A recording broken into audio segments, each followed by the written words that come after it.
আজকে আমাদের সম্মানিত প্রধান উপদেষ্টা বলেছেন জুনের একদিনের পরেও এই সরকার থাকবে না 2025, এটা আপনারা নিশ্চিত থাকেন। অন্ধকারের মেঘ ছিল, সেটা আল্লাহর রহমতে অনেকটা কেটে গেছে। আজকে আমরা দেশের একটা ক্রান্তি লগ্নে আমরা এসেছিলাম। সম্মানিত অন্তর্বর্তীকালীন সরকারের প্রধান উপদেষ্টা আমাদের সম্মানিত ইউনূস সাহেবের সাথে আমরা একান্ত আলোচনার জন্যে, সেখানে আমাদের আপিন্দি ভাই তো কথাগুলো বলেছে। তবে আমরা তাকে বলেছিলাম যে জুলাই আগস্টের যে অভ্যুত্থান হয়েছে, হাজার হাজার মায়ের কোল সন্তান হারা হয়েছে, অনেক আমার উদীয়মান বাংলাদেশের ভবিষ্যৎ সন্তানগুলো চক্ষু হারিয়েছে, অনেকে পঙ্গুত্ব বরণ করেছে। এতগুলো ত্যাগের পরে আমরা এই দেশটাকে সুন্দর একটা দেশ হিসাবে আমরা পাব। আমরা বলেছিলাম সম্মানিত উপদেষ্টাকে প্রধান যে আপনি তখন আমাদের দেশে ছিলেন না, আমাদের দেশ এবং আমাদের দেশের মানুষের প্রয়োজনে আমরা আপনাকে নিয়ে এসেছিলাম। আমরা একত্রে সুন্দর দেশ গড়ার লক্ষ্যে মাঝখানে চলার পথে আপনি হয়তোবা কষ্ট পেয়েছেন বা আপনাকে কাজ করার সুযোগ দেওয়া হচ্ছে না, বিভিন্ন কায়দায় মানসিক ব্রেন বিভিন্ন ধরনের টর্চার আপনার উপরে চলছে, এটা আমরা অনুভব করছি। আমরা বলছি যে আমরা যদি যারা নাকি রাজপথে দেশ গড়ার যোদ্ধা রয়েছে, এখানে আমরা জিতলে একসঙ্গে জিতব, ঠকলেও একসঙ্গে ঠকবো, কিন্তু মাঝ পথে আপনি রণভঙ্গ দেবেন আর মাঝপথে সমুদ্রে আপনি আমাদেরকে ফেলে চলে যাবেন, এটা হতে পারে না। এই ধরনের চিন্তা আপনার মাথায় যেন না আসে, এইটা আমরা আশ্বস্ত করেছি।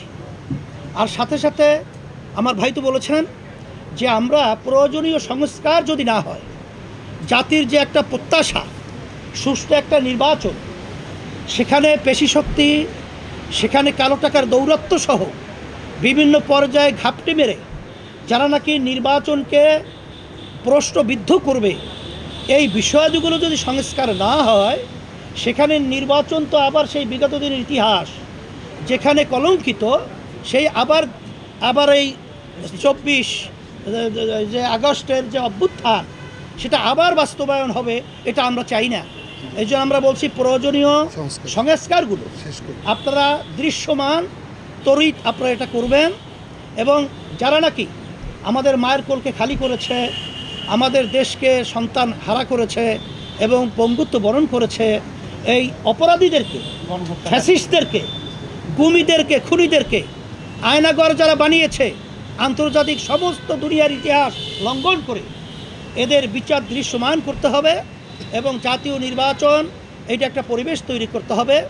আর সাথে সাথে আমরা স্থানীয় নির্বাচনের ব্যাপারেও আমরা বলছি, এটা যদি আগে হয় তাহলে কালো টাকা এবং পেশি শক্তির প্রভাবটা সেখানে এলাকায় ওভাবে তারা করতে পারবে না, বিধায় সুন্দর একটা জনপ্রতিনিধির একটা প্ল্যাটফর্ম তৈরি হবে, এটা আমরা আলোচনা করেছি। আর সাথে সাথে আপনাদের সকলকে আমরা ধন্যবাদ জানাই এর জন্যে যে আমরা যেন এই দেশ গড়ার ব্যাপারে আমরা সবাই একাকার হয়ে অন্তর্বর্তীকালীন সরকার সহ এবং যারা আমরা রাজনৈতিক জুলাই অভ্যুত্থানে যোদ্ধা যারা আমরা ছিলাম, প্রশাসন সহ সাংবাদিক বন্ধুরা সহ সকলকে আমরা একত্রিত হয়ে আমরা দেশ গড়ার ব্যাপারে আমরা যেন একাকার হয়ে কাজ করতে পারি। আপনাদের সকলকে ধন্যবাদ জানাচ্ছি এবং আমাদের আলোচনা অত্যন্ত সুন্দর ফলপ্রসূ হয়েছে। এবং বলেছি আমরা যে আমাদের সকলেই আমরা অনেকে তো দাবি করি ডিসেম্বর নির্বাচন হওয়া, 25, কেউ দাবি করি রমজান, কেউ দাবি করি অমুক। আমরা বলেছি আপনারা সময় তো খুব বেশি এখানে হেরফের না, আপনি বলছেন জুনের মধ্যে, এবং আজকে আমাদের সম্মানিত প্রধান উপদেষ্টা বলেছেন জুনের একদিনের পরেও এই সরকার থাকবে না 2025, এটা আপনারা নিশ্চিত থাকেন। 2026 এটা পরিষ্কার সে বলেছে, তাই সেই হিসেবে আমরা এটা আস্থা রাখতে পারি। বিধায় আজকে আলোচনা খুব সুন্দর হয়েছে এবং আমরা সবাই দেশ গড়া ব্যাপারে আরও যে আমাদের যে একটা ভয় ছিল, অন্ধকারের মেঘ ছিল, সেটা আল্লাহর রহমতে অনেকটা কেটে গেছে। আমাদের অন্তর্বর্তীকালীন সরকার এবং প্রধান তাকে আমরা সাহস যোগাবার জন্যে আল্লাহের রহমত করে।